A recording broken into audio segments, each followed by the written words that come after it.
नमस्ते सभी स्टूडेंट्स को। आज आपके सामने रीड लेवल फर्स्ट रीड जो L1 है उसकी एकदम सटीक कट ऑफ है वो आपके सामने रख रहे हैं। देखो, सबसे पहले आपको बता दें कि इस बार जो रीड के अंदर कुल आवेदन जो प्राप्त हुए थे वो ये पड़े 2,12,259। उसमें जो टोटल स्टूडेंट उपस्थित रहे थे वो 98% उपस्थित रही थी। कुल पदों की संख्या अगर हम देखें तो 21,000 पद थे और उसके साथ साथ इसके अंदर नॉन टीएसपी के अंदर 19,192 पद थे और टीएसपी के अंदर 1,808 पद थे। अब अगर इनका हम उस हिसाब से अगर डिवाइडेशन करें तो इसमें पदों की संख्या जो रही थी वो जनरल के 6,396, ओबीसी 3,634, ईडब्ल्यूएस 1,742, एमबीसी 865 और एससी 2,765, एसटी 2,071। ये पद अपने इस हिसाब से रहे थे। अब इस बार जो मेरिट रहेगी वो एक चौंकाने वाले आंकड़े होंगे, मेरिट बहुत ही कम होने वाली है। और इसका जो मुख्य फैक्ट है ना वो क्या रहेगा कि इसका पहले तो आपके सामने मैं बता दूं कि इसकी जो मेरिट है वो कम क्यों रहेगी। देखो, मेरिट कम क्यों, तो कम क्यों अगर मैं इस बात पर बताऊं तो इसकी मेरिट के 3 कारण करेंगे। सबसे ज्यादा तो जो लेवल फर्स्ट है उसके अंदर जो सब्जेक्ट है ना यानी विषय है वो बहुत है, ठीक है ना। तो विषय क्या है इसमें ज्यादा है। आप देख रहे हैं कि इसमें विज्ञान भी डाल दी, हिंदी भी डाल दी, अंग्रेजी भी डाल दी, मैथ्स भी डाल दी, पर्यावरण भी डाल दिया, जीके भी डाल दिया, करंट जीके भी डाल दिया। तो जो विषय की अधिकता है ये सभी विषय के अंदर स्टूडेंट की पकड़ नहीं हो सकती, इसलिए पहला कारण तो है। दूसरा, ज्यादातर जो स्टूडेंट पेपर देने गए थे उनमें अनुभव की कमी थी। अनुभव की क्या थी? कमी थी। अब कई बार बहुत सारे ऐसे विद्यार्थी, लगभग 2 लाख ऐसे विद्यार्थी हैं जो पहली बार पेपर में बैठे। कुछ विद्यार्थी अब हम जानते हैं ना कि एक बार जब पेपर देते हैं ना तो उसमें हमारा वो अनुभव नहीं बनता। अब इसमें अनुभव की कमी है, ये भी विद्यार्थियों का बहुत बड़ा ड्रॉबैक होगा। तीसरी, अब की बार पहली बार एक जो हुआ है वो हुई है नेगेटिव मार्किंग, ठीक है ना। वो कौन सी मार्किंग? नेगेटिव जो मार्किंग इस बार हुई है ये भी विद्यार्थियों के लिए एक बहुत बड़ा मेरिट में कम आने का कारण बनेगा। अब इसमें 3 जो फैक्टर हैं, अगर इस 3 फैक्टरों पर विचार करके अपने मेरिट का आकलन देखें तो मेरिट बहुत कम आने की संभावना है। अब आपको जानकारी इस मेरिट की बता देते हैं कि भाई इसके अंदर क्या कुछ है वो आने वाले हैं।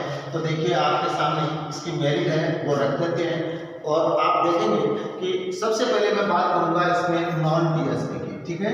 नॉन टीएसपी के कैंडिडेट है उनकी मेरिट है वो क्या जा सकती है लेवल फर्स्ट की।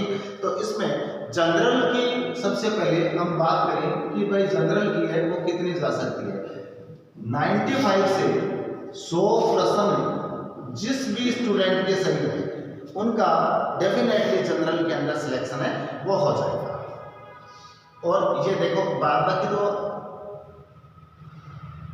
एक अनुमान ही होता है। और टीचर, जैसे मैं अपने 13 साल के शिक्षण कार्य के ये इस अनुभव के दौरान हम बहुत सारे स्टूडेंट्स को पढ़ाते भी हैं, तो उनको देखते हैं भाई होशियार कौन है, ये कौन है, बहुत सारे जगह से डाटा कलेक्शन करते हैं। तो उस हिसाब से जो मेरिट का आंकलन बनता है ना वो एक अनुमानित यही बनता है कि भाई इतने जिनके बन रहे हैं उनका है वो चयन हो जाएगा। नेक्स्ट अगर बात करें कि भाई ओबीसी की मेरिट है वो कितनी रह सकती है, तो ओबीसी कैंडिडेट अगर 94 से 98 प्रश्न जिस भी स्टूडेंट के सही जिसने कर दिए हैं कट पीट के उसके इतने मार्क्स आ रहे हैं तो उनके है वो संभावना बन जाएगी।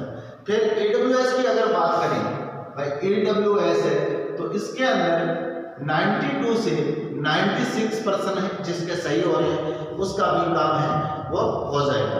एमबीसी की अगर बात करें कि अब एमबीसी के अंदर ये कितना मिलीमीटर है वो हो सकता है। तो एमबीसी में 89 से 93% जिसके सही है उनका है वो काम जच जाएगा। फिर अगर एससी की बात करें कि एससी के, तो एससी के कैंडिडेट है उसका अगर 8.5 से लेकर और 8.9 तक अगर किसी के सही हो रहे हैं तो उनका काम है वो हो जाएगा। अगर एसटी की अगर मैं बात करूं तो एसटी 80 से लेकर 85% अगर किसी के सही हो रहे हैं तो उनका काम हो जाएगा। अब इसी के साथ में आपके सामने अगर मैं विधवा की या तलाकशुदा की अगर मैं बात करूं तो विधवा, तलाकशुदा या कोई फिजिकल हैंडीकैप्ड है तो उनकी बात अगर अपने करते हैं ना तो वहां पर उनकी मेरिट है वो एकदम कम जाने की संभावना है, जिसके 60 या 65% अगर सही हो रही है, ठीक है ना, जिनके क्या हो रही है 60 या 65% सही हो रही है तो वो आराम से सिलेक्ट हो जाएगा। इसी के साथ में अगर मैं एक्स सर्विसमैन की बात करूं, मतलब एक्स भूतपूर्व है जो सैनिक है, आपके भूतपूर्व सैनिक है, अगर उनके अगर 45 प्लस भी आ रहे हैं ना तो भूतपूर्व सैनिक है वो आराम से सिलेक्शन में आ जाएंगे।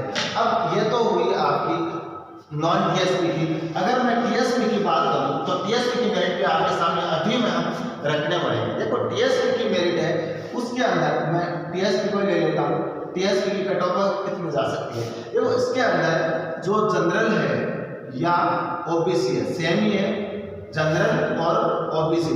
हालांकि टीएसपी के अंदर जनरल, एससी और एसटी 3 ही आता है, लेकिन कोई भी मेरिट में कोई फर्क नहीं पड़ेगा। इसमें 85 से 90% अगर 85 से 90% अगर किसी के जनरल के अंदर टीएसपी के अंदर आ रहा है तो उसका सिलेक्शन है वो हो जाएगा।